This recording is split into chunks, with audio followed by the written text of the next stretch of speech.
I dedicate this video to Sam Muchnick, commentator Larry Matisick, Wrestling at the Chase, wrestling fans, and the wrestlers I grew up watching throughout the years. Get funky like a monkey, for nobody can stop me. G brothers from the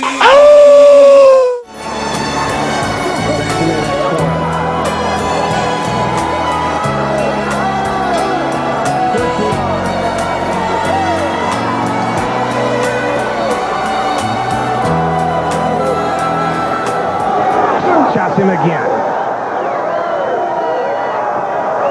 Crowd right hand right to the face.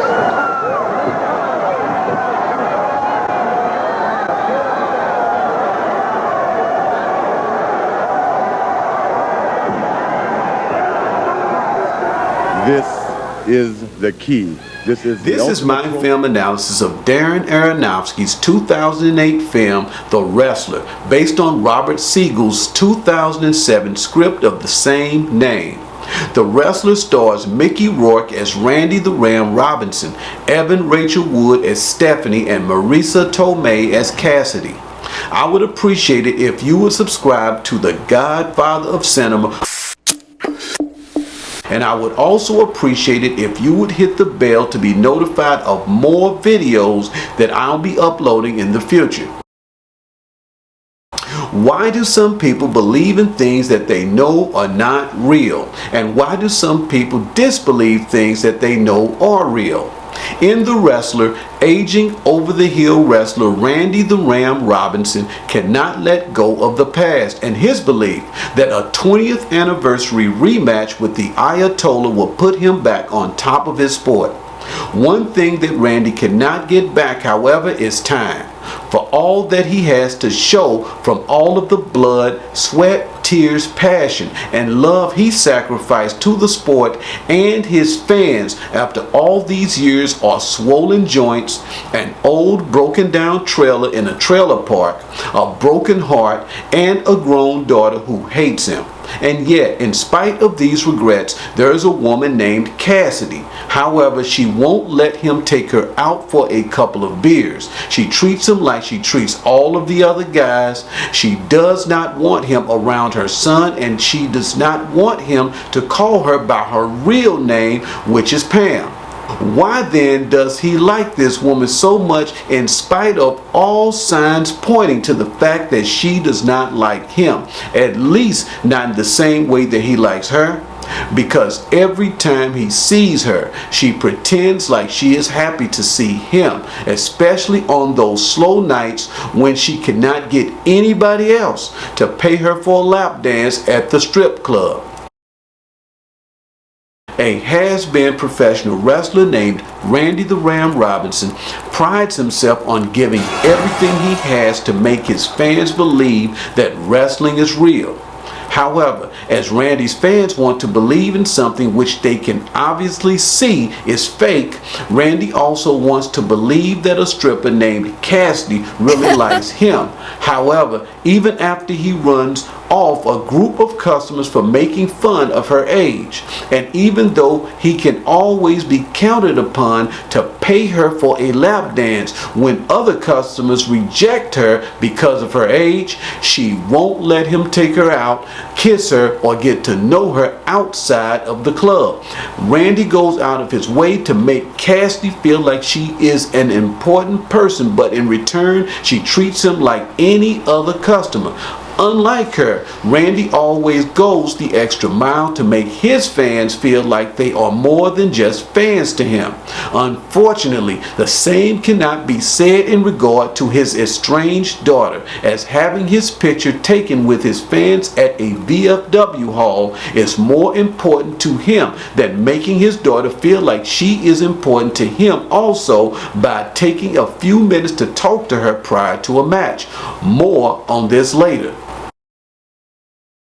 In sociology, a social role is what we expect from people according to their social position or status. For instance, we don't expect someone with a low professional position and title of a janitor to be intelligent, while on the other hand, we do expect someone with a high professional position and title of a doctor to be exceptionally intelligent. Oh, give me an anesthetic, Doc. What color?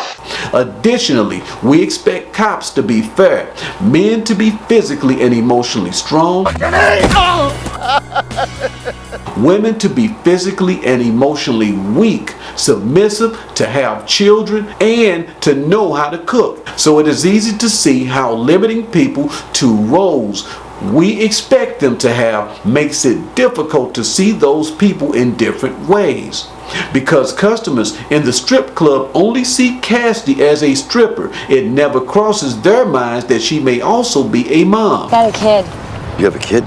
Nor does it occur to the men devaluing her because of her age in the VIP room that she may also be a human being with emotions like themselves.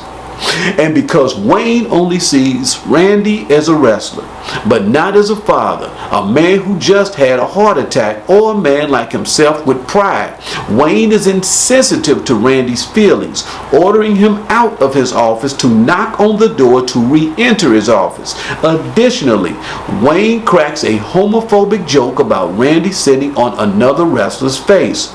Randy bears all of Wayne's insults without protest until he finally becomes fed up with Wayne, the customers at the deli counter, and lashes out. More on this later.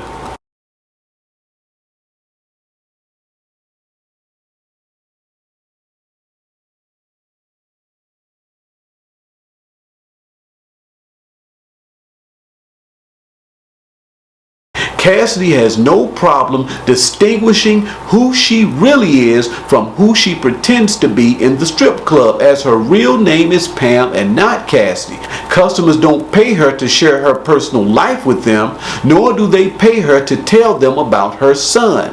What customers do pay her for is getting buck naked, sliding down a pole, and dancing on the stage. And if she was looking for a personal relationship anyway, she would not use a fake name like Cassidy, but her real name, which is Pam, and she definitely would not go looking for a relationship in a strip club. However, as she is still a human being, separating who she really is from what she does in the strip club can be difficult. Matthew 26 and verse 41. Watch and pray so that you will not fall into temptation.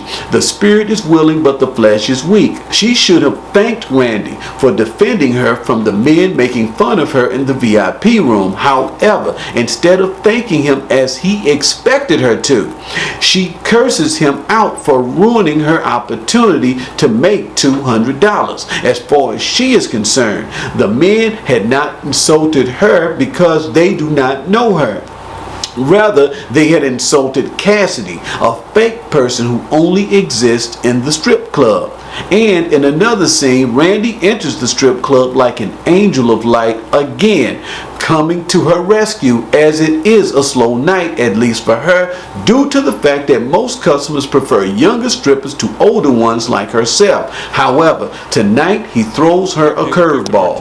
He did not come by the strip club to pay her to give him a lap dance. He came by the strip club because he needs her to listen to him talk about his problems. At first, Cassidy reminds him that she cannot leave the club to talk to him because he is a customer. But after Randy tells her that he had a heart attack a week ago, she makes an exception to her customer policy and follows him out of the club to talk in the privacy of his van, where he tells her that she is the only person he wanted to see when he got out of the hospital, that his heart is not strong enough for him to wrestle anymore, and that he is scared, lonely, and needs her support.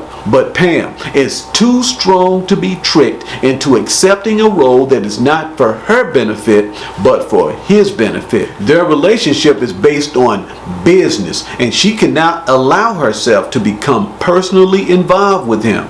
By now you would think that Randy would give up on trying to trick Pam into believing that she is really Cassidy, a stripper, as he believes that he is Randy the Ram in and out of the ring, and that he is not just another customer. Instead of discouraging him, though, Cassidy's rejection makes Randy even more determined to prove to her that he really likes her and wants to get to know her, even though he knows nothing about her at all. More on this later. Be it his youth, his wife and daughter, his scarred and broken body, his blood, his bad heart, or even his life, Randy goes all out for his fans, while Cassidy, on the other hand, may greet Randy with a smile and a kiss on the cheek.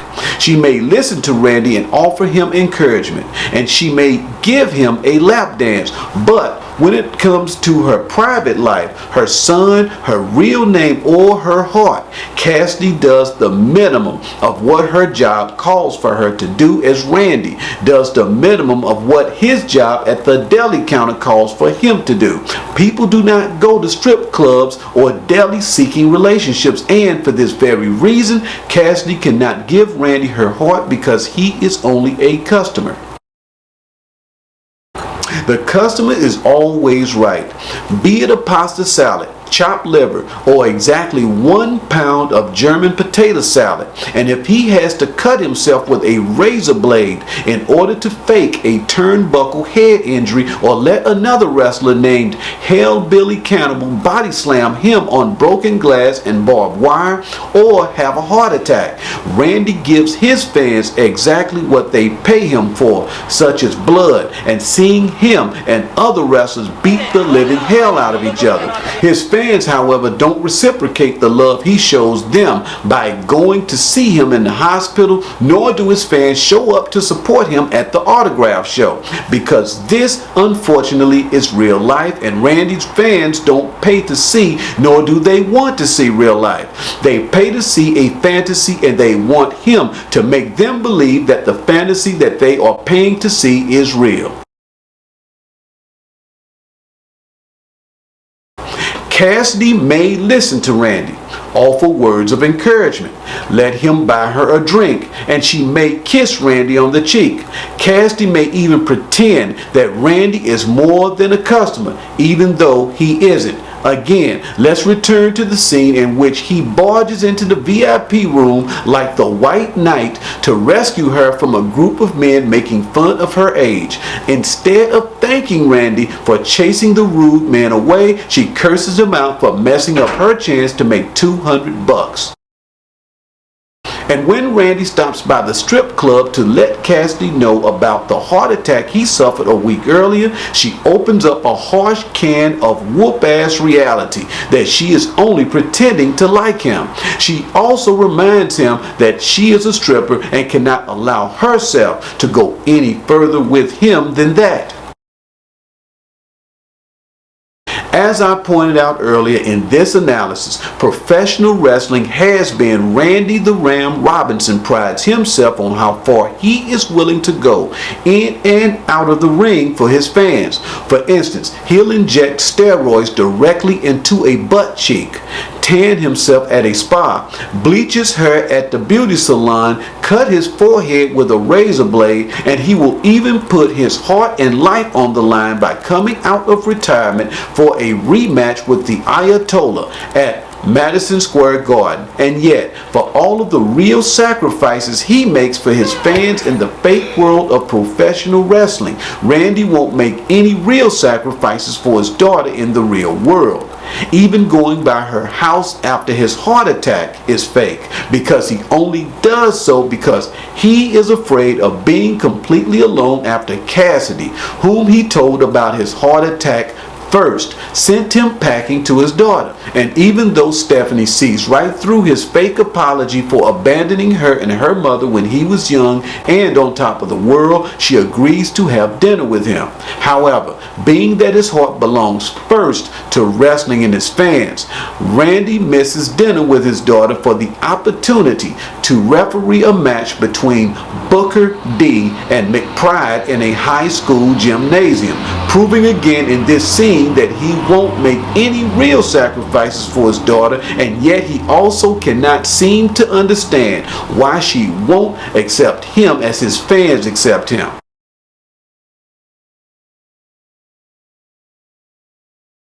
Earlier I explained how social roles make it difficult for people to see us differently. Once Randy takes the job as a deli clerk, his true and real self becomes insignificant to consumers, as older strippers like Cassidy are insignificant to horny men who objectify strippers as younger women with perfectly shaped bodies. Therefore, fed up with both Wayne and his social role behind the deli counter, Randy jams his thumb into the meat slicer. Up to this point in the wrestler, Randy has been invisible to customers at the deli counter who are only there to buy his meat and who only see him as a means of supplying them with meat. But now, seeing the real blood pouring out of the real wound of his thumb, the shocked customers who moments before had objectified him are now compelled by his act of self-inflicted violence to see him as he is and not for what they need him to be for the first time, as it is by metaphorical extension, his wounds and blood in the ring that connects him to his fans. Cassidy struggles every day to separate who she is in the real world from what she does in the strip club. In order to keep both of these opposing worlds from overlapping, she will not allow herself to forget that Randy is a customer in spite of her emotions. Even though Cassidy is always about business with Randy, she agrees to meet him at a vintage shop called Yesterday's in Westfield to help him pick out a present for his daughter. As a gesture of appreciation, he gives Cassidy his Randy the Ram action figure for her son. And being that this action figure is a collector's item and very valuable to Randy, Cassidy feels obligated to have a beer with him at a small bar where Randy drops a quarter into the jukebox and treats her to a lap dance. Proverbs 23 verses 1 through 3. When you sit down to eat with a ruler, observe carefully what is before you and put a knife to your throat if you are given to appetite. Do not desire his delicacies, for they are deceptive food. Good 1980s rock and roll combined with Randy's spontaneous lap dance causes Cassidy to forget about her hands-off policy, and when they finally kiss, he goes from being a customer to a man and she, a stripper to a woman, and yet, in spite of her attraction to Randy, Cassidy finds the strength to remember that her real name is Pam and not Cassidy, and that she is not a stripper but a woman and mom to a 9-year-old boy. I got a kid. You have a kid? Cassidy backs away from Randy, finishes her beer, and reminds him that she is not allowed to have contact with the customers. And later, Randy stops by the strip club to thank her for helping him pick out a present for his daughter. However, when he asks her out on a date, she decides that enough is enough and lets him have it. No, she can't go out on a date with him because he is just a fucking customer. Also, Cassidy is not her name. Her real name is Pam, and this is not the real world. This is a strip club, which also happens to be her job and not her life. Cassidy's outburst and brutal honesty catches Randy by surprise. How can she still think of him as a customer after all that they have been through together? She now reminds him of customers at the deli counter who only see him as a worker. Which takes us back to Randy's difficulties in being a professional wrestler, a father, and a deli worker, all at the same time. Cassidy's business-like attitude frustrates Randy because he wants her to see him as a person instead of some horny customer who is only interested in a piece of meat. He really wanted to know the real Cassidy, whose real name is Pam, and her 9-year-old son. So, having struck out with Cassidy, Randy tries his luck with Stephanie, his daughter, because he is afraid and lonely after having a heart attack and being told by his doctor that he cannot wrestle anymore. Winning her faith and trust are difficult. However, after he buys her a second-hand jacket and takes her for a walk along the Jersey Shore, Stephanie opens up to him. But after he takes on a referee gig, instead of meeting her for dinner, she returns the jacket he gave her and cuts him out of her life for good. And as if being rejected by Cassidy and his daughter aren't enough, Randy returns to the grocery store to face a mob of impatient customers at the deli counter, pressuring him to slice their meat faster. And when he deliberately jams his thumb into the meat slicer, all of the frustration pent up inside of him comes gushing out. Your fucking cheese. So, Randy leaves the grocery store, the real world, and calls up wrestling promoter Nick Volpe to tell him that yes, he'll return to the ring to wrestle the Ayatollah for their 20th anniversary rematch, and yes, his bad heart can take it. It has to take it, because the wrestling ring is the only place where he can bleed, fall, get up, fall, get up, fall again, cry, and sometimes win. Unlike Cassidy, his daughter, and customers at the deli who all reject him, his fans in the so-called fake world of professional wrestling love and accept him as a flawed but real human being, the very thing that he cannot be in the so-called real world.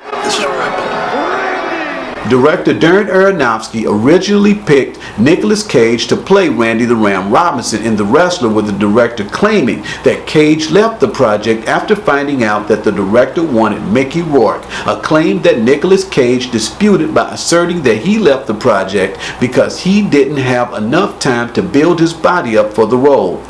In Rourke, Aronofsky had not only the body of the film's main character, but his pathos as well. Touted as a sex symbol and one of the best up-and-coming actors in the late 80s and early 90s, Mickey Rourke fell out of favor with Hollywood after developing the reputation for being difficult to work with. He tried his hand at boxing in 1991 but soon quit after developing neurological problems. Rourke admits to having extensive plastic surgeries on his face in order to correct previous plastic surgeries for boxing-related injuries. Initially, Rourke did not want to make the movie because he felt that it hit too close to home, especially because he had the same conversation with his own estranged father that he has in the film with actress Evan Rachel Wood, who plays his daughter Stephanie. This and other emotional traumas in Rourke's repertoire of life experiences is exactly why Aronofsky wanted him to play Randy the Ram Robinson. In an interview with CNN, Aronofsky said that the main emotional thread between Rourke and his fictional character in The Wrestler is the fact that they were both broken and full of regrets, as Aronofsky himself was broken by the box office failure of his 2006 film The Fountain. Retired professional wrestler Afa Anoa'i was hired to train Mickey Rourke to wrestle. Other aspects of physically preparing for the role consisted of resistance training and cardio. By the time he'd achieved the muscle and look for his role, many of Mickey Rourke's trainers felt that he was better than most of the professional wrestlers in the WWF at that time. The juxtaposition of 80s rock and roll and hip-hop in the film reflects Randy the Ram Robinson's preoccupation with his past, his alienation from the present, as well as his inability to separate who he is in real life from his fictional wrestling character, as well as his inability to separate reality from his imaginary relationship with the stripper named Cassidy. The Wrestler was a critical success, and my favorite critic, Roger Ebert, called it one of the year's best films in a year of exceptional films such as Inglourious Basterds, the animated film Up, The Hurt Locker, Milk, and District 9. Many professional wrestlers also liked The Wrestler. For instance, the late Rowdy Roddy Piper cried after seeing the film, and WWE star Mick Foley said that he was not only hooked in the first minute, but that he also forgot that Mickey Rourke was an actor and not a real professional wrestler. But Mick Foley also tempered his admiration for The Wrestler, stating that the film was a misinterpretation of professional wrestling. And finally, as a sports film, I rank The Wrestler with the first Rocky film and Martin Scorsese's 1981 film Raging Bull. I also rank Mickey Rourke's acting in The Wrestler among the best acting performances ever. Thanks for watching my analysis of The Wrestler, and if you liked it, I would appreciate it if you would give it a thumbs up, leave a comment, hit the bell to be notified of future videos, and subscribe to my channel. Thanks.